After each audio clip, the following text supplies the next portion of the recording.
ಇವಾಗ coordinate ಜಾಮೆಟ್ರಿಯಲ್ಲಿ 1 marks 2 questions ಕೇಳಿದ್ದಾರೆ.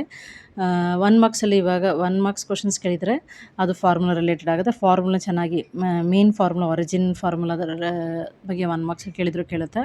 ಮತ್ತು 2 ಮಾರ್ಕ್ಸ್ 1 ಕ್ವೆಶ್ಚನ್ಸ್ ಇದೆ. 2 ಮಾರ್ಕ್ಸ್ ಅಂದರೆ ಅದೇ ಡಿಸ್ಟೆನ್ಸ್ ಫೈಂಡ್ ಮಾಡೋ ಥರ ಡಿಸ್ಟೆನ್ಸ್ ಫಾರ್ಮುಲಾ ಈ ಥರ ಕೊಟ್ಟಿದ್ದೀವಲ್ಲ ಆ ಥರ ಡಿಸ್ಟೆನ್ಸ್ ಫಾರ್ಮುಲಾದಲ್ಲಿ ಕ್ವೆಶ್ಚನ್ಸ್ ಬರುತ್ತೆ.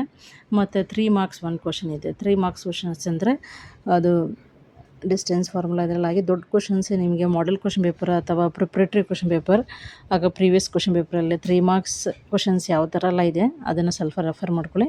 ಮತ್ತು ಎಕ್ಸಾಂಪಲ್ ಕ್ವೆಶ್ಚನ್ಸ್ ಈ ಥರ ಬರುತ್ತೆ. ಇಲ್ಲಿ ನೋಡಿ ಈ ಸಮ್ ಡಿಸ್ಟೆನ್ಸ್ ಫಾರ್ಮುಲಾದಲ್ಲಿ ಬರೋ ಸಮ್ಸ್ ಇದು 2 ಮಾರ್ಕ್ಸ್ ಕ್ವೆಶ್ಚನ್ಸಲ್ಲಿ ಕೇಳ್ತಾರೆ. ಈಗ ಇಲ್ಲಿ ಕೊಟ್ಟಿರೋದೆಲ್ಲ ಎಕ್ಸಾಂಪಲ್ಸ್, ಇದು ನೀವು ಮಾಡ್ಕೊಳ್ಬೇಕು. 2 ಮಾರ್ಕ್ಸ್ ಕ್ವೆಶ್ಚನ್ಸ್ ಇದೆಲ್ಲ ಪ್ರೀವಿಯಸ್ ಸಮ್ಸ್ ಕ್ವೆಶ್ಚನ್ಸೇ ಆಗಿರುತ್ತೆ. ಅದು ಇಂಪಾರ್ಟೆಂಟ್ ಕ್ವೆಶ್ಚನ್ಸ್. ಇದರಿಂದ ನೋಡಿಕೊಂಡು ನೀವು ಮಾಡ್ಕೊಳ್ಳಿ. ಬೇಕಿದ್ರೆ ನೀವು ಯೂಟ್ಯೂಬ್ ರೆಫರ್ ಮಾಡ್ಬೋದು. ಈಗ 3 ಮಾರ್ಕ್ಸ್ ಕ್ವೆಶ್ಚನ್ಸ್ ಕೇಳ್ತಾರೆ ಅಂತ ಹೇಳಿದ್ದಾರಲ್ಲ, 3 ಮಾರ್ಕ್ಸಲ್ಲಿ ಈ ಥರ ಕ್ವೆಶ್ಚನ್ಸ್ ಬರುತ್ತೆ.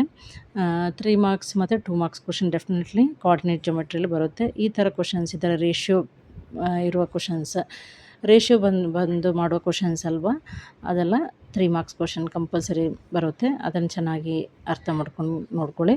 ಏನಾದರೂ ಡೌಟ್ ಇದ್ದರೆ ನೀವು ಕ್ವೆಶ್ಚನ್ಸನ್ನು ಗೂಗಲ್ ಸರ್ಚ್ ಮಾಡಿದರೆ ಯೂಟ್ಯೂಬ್ ವೀಡಿಯೋಸೂ ಸಿಗುತ್ತೆ, ಅದು ಬೇಕಿದ್ದರೆ ರೆಫರ್ ಮಾಡ್ಕೊಳ್ಳಿ. ಇದೆಲ್ಲ ನೋಡಿ 3 ಮಾರ್ಕ್ಸ್ ಕ್ವೆಶ್ಚನ್ ಪ್ರಿಪ್ರೇಟರಿಲಿ ಬಂದಿರುತ್ತೆ. ಈಗ ನಿಮ್ಮ ಪ್ರೆಸೆಂಟ್ ಪ್ರಿಪ್ರೇಟರಿ ಆಗಿರುತ್ತಲ್ಲ ಅದರಲ್ಲಿ 3 ಮಾರ್ಕ್ಸ್ ಕ್ವೆಶ್ಚನ್ಸ್ ಯಾವ್ದು ಬಂದಿದೆ ಅಥವಾ ಗೌರ್ಮೆಂಟ್ ಅದೇ ಸ್ಕೂಲ್ ಲೆವೆಲಿಂದ ಗೌರ್ಮೆಂಟ್ ಲೆವೆಲಿಂದ ಯಾವ್ದು ಪ್ರಿಪ್ರೇಟರಿ ಬಂದಿದೆ ಅದು ನೋಡ್ಕೊಳ್ಳಿ.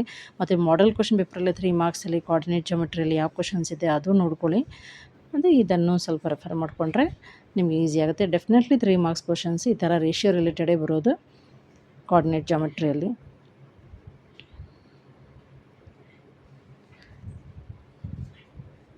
ರೇಷಿಯೋ ಆಗಿ ಬಂದಿರೋದನ್ನು ನೋಡ್ಕೊಳ್ಳಿ ಕ್ವೆಶ್ಚನ್ಸ್. ಇದನ್ನು ವರ್ಕೌಟ್ ಮಾಡ್ಕೊಳ್ಳಿ ಈ ಕ್ವೆಶ್ಚನ್ಸ್ ಎಲ್ಲ.